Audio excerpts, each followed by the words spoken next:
Bonjour à tous et bienvenue dans cette vidéo dans laquelle je vous propose de réaliser un petit template de page.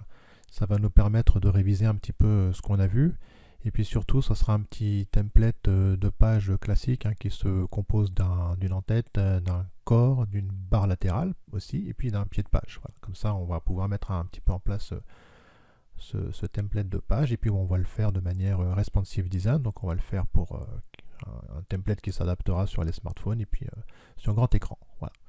Donc comme d'habitude, j'ai créé mon petit fichier 18-template-page.html et le fichier CSS. J'ai bien lié mon CSS à mon HTML et on est prêt à démarrer.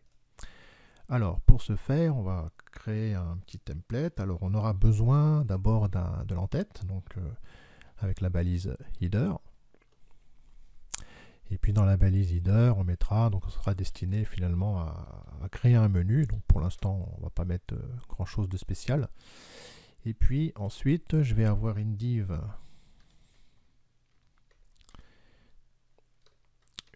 container, de classe container.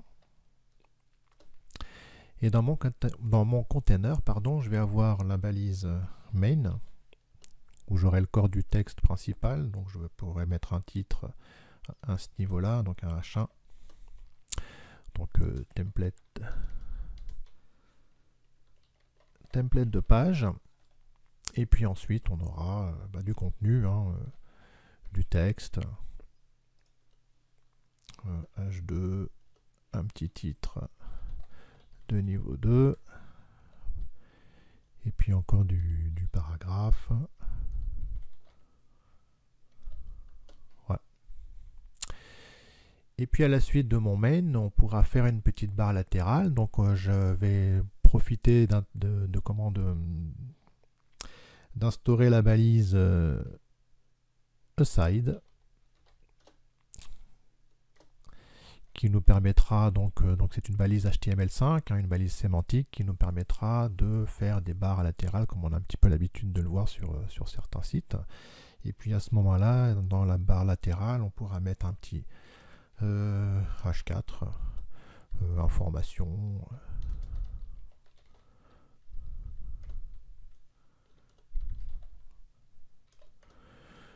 Voilà, quelque chose comme ça, et puis encore un H4.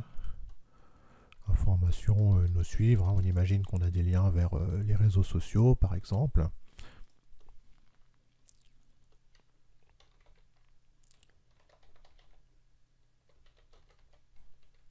Voilà. Donc, pour l'instant, on a juste du contenu HTML. Et puis, on va terminer donc à la fin de... donc, j'ai mon header, j'ai mon container avec mon main et mon aside. Et puis ici, je mettrai un pied de page. Donc, mon footer, pareil, pour l'instant, on va rien mettre de spécial, simplement un pied de page. C'est histoire de faire un template, de voir un peu comment tout ça va réagir. Alors, on va regarder déjà à quoi ça ressemble au niveau du navigateur. Tac, voilà.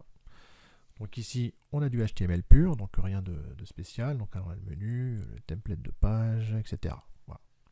Donc on va styliser tout ça de manière à ce que notre site commence à prendre forme, évidemment.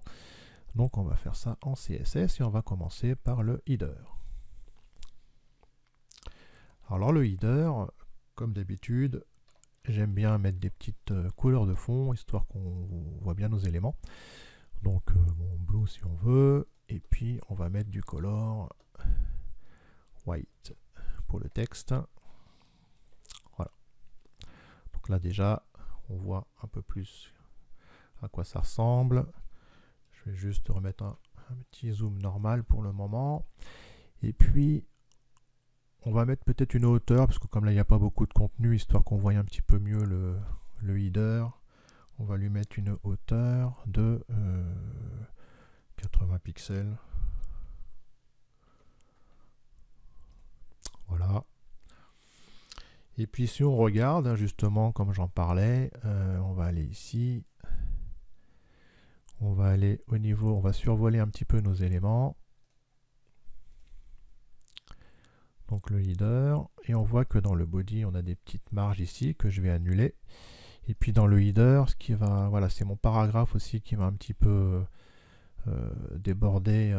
Du coup, on va avoir un décalage. Et puis moi, j'aimerais que mon header soit bien calé dans ma fenêtre. Donc ce qu'on va faire, c'est de mettre au niveau du body, de l'élément body, je vais mettre un margin à 0 et puis un padding aussi à 0, on sera tranquille. Et puis dans mon header, on va mettre de la marge interne. On va mettre 20 pixels. Voilà. Et là maintenant j'ai bien mon menu, enfin mon header qui est bien calé dans ma fenêtre. Alors ensuite, ensuite on va s'attaquer sur le container. Donc ma classe container, enfin oui c'est ça, ma div, donc une classe container ici.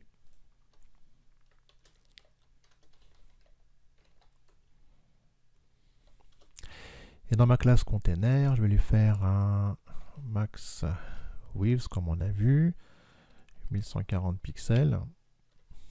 Hein, comme on l'a vu dans les cours précédents, vous vous rappelez que si je réduis ma fenêtre, si je viens sur une version mobile, je vais avoir la largeur va s'adapter. Par contre, au maximum, je veux que cette largeur fasse 1140 pixels. Voilà. Parce que si je mets simplement la propriété width, eh ben on verra qu'après sur un smartphone, si je mets 1140 pixels, on va devoir scroller. Hein, on aura une dimension, une largeur fixe. Et du coup, on va avoir des petits soucis sur le smartphone. Donc, pour éviter ce genre de comportement, on met un max-width, comme ça on n'a pas de problème, on a une taille qui va s'adapter, qui va se rétrécir en quelque sorte sur les smartphones et qui sera de toute façon d'une largeur maximum de 1140 pixels sur les écrans plus larges. Alors là encore, on va mettre une petite couleur de fond si on veut, background color, quelque chose de léger. Voilà. Et puis je veux que ce container soit centré. Donc avec un margin 2.0 auto. Voilà. Donc maintenant on a bien le corps de la page qui va se centrer dans ma page. Et puis on va maintenant s'attaquer au footer. Alors là aussi, si on veut éviter les espaces, il faudrait mettre au niveau de mon main par exemple des marges internes. Puisque là on va avoir là, à ce niveau-là, dans la div, en fait ce qui va me poser problème c'est mon H1. Comme on le voit ici, on a des marges externes, donc il faudrait à ce moment-là mettre un margin top à 0 pour bien caler mes éléments. Et puis jouer surtout sur les marges intérieures pour aérer un peu tout ça.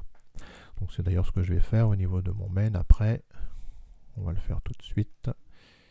Hop, j'ai ma balise main.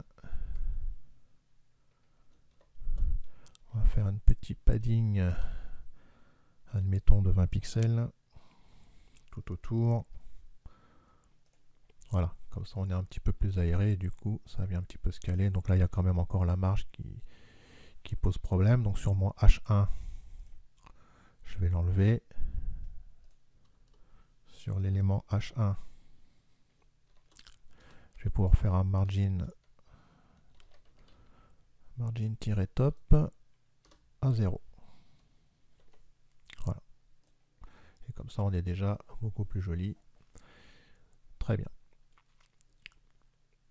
Alors là on a le side, ok, on va avoir le même principe. Donc d'ailleurs je vais mettre un peu de couleur aussi dans mes éléments, histoire de les voir, de bien les visualiser hein, pour le moment.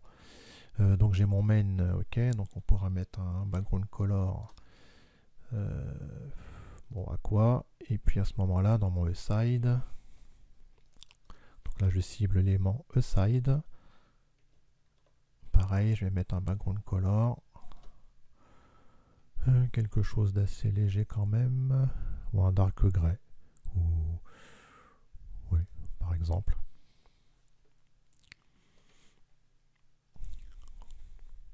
Voilà.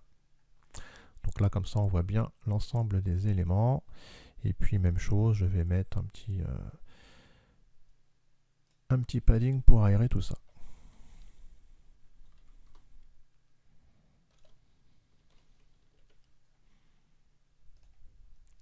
Voilà. Et puis enfin le pied de page. Donc l'élément footer. L'élément footer, on va mettre un petit background color. Comme ceci, peu importe. Et puis une couleur de texte. À white. Voilà. Là aussi, on va mettre une petite hauteur. Une petite hauteur de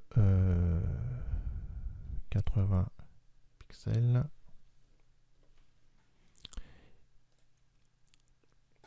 Et puis un peu comme le header, on va mettre un padding de 20 pixels.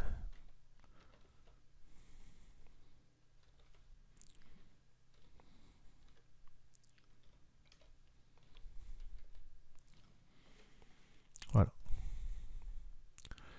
Donc là, on est bien, on est aéré. Ok. Donc voilà un petit peu un template de page qui commence à prendre forme avec son en-tête, le corps du texte.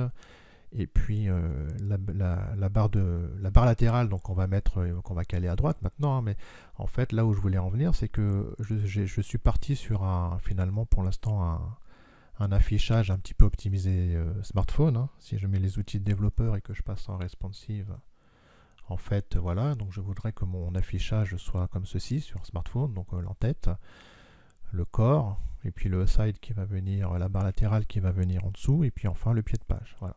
Donc ça, c'est l'affichage tel que je souhaite qu'il soit sur smartphone. Alors maintenant, sur grand écran, comme c'est le cas ici, je vais plutôt avoir envie que mon corps soit, la balise main soit à gauche et puis ma balise side à droite. Donc c'est ce qu'on va faire. Alors par contre, pour faire ça, on va avoir besoin d'une requête média, donc une media queries.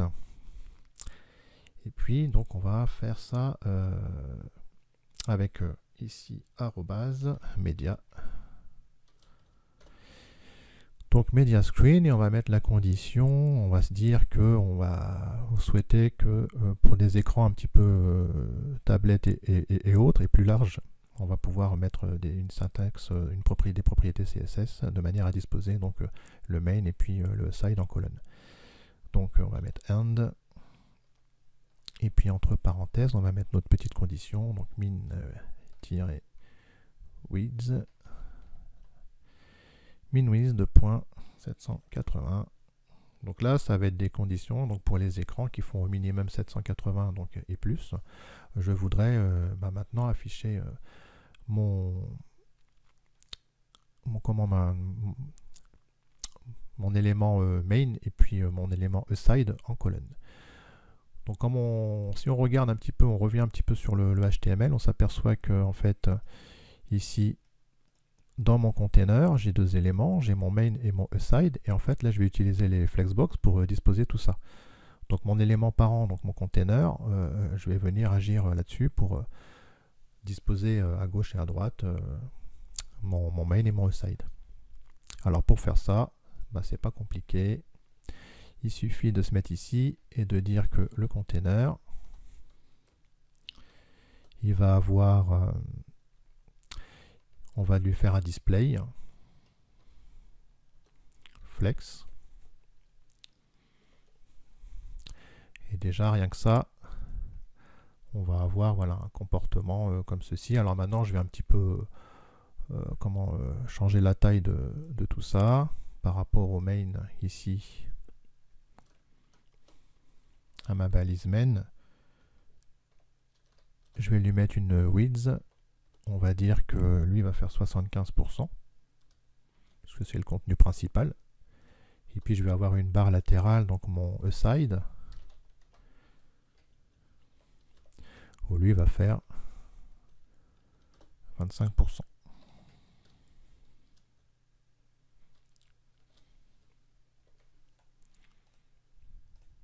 Voilà.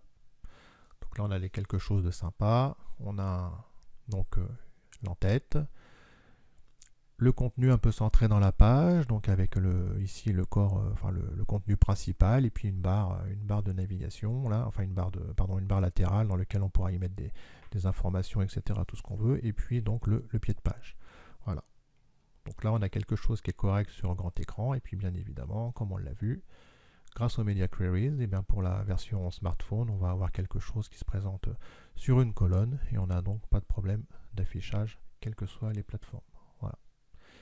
Eh bien écoutez, c'est tout pour ce petit exercice, pour cette petite révision. En tous les cas, j'espère que ça vous aura plu. Donc n'hésitez pas à vous abonner et puis à mettre un j'aime. Et puis je vous dis à très bientôt pour une prochaine vidéo.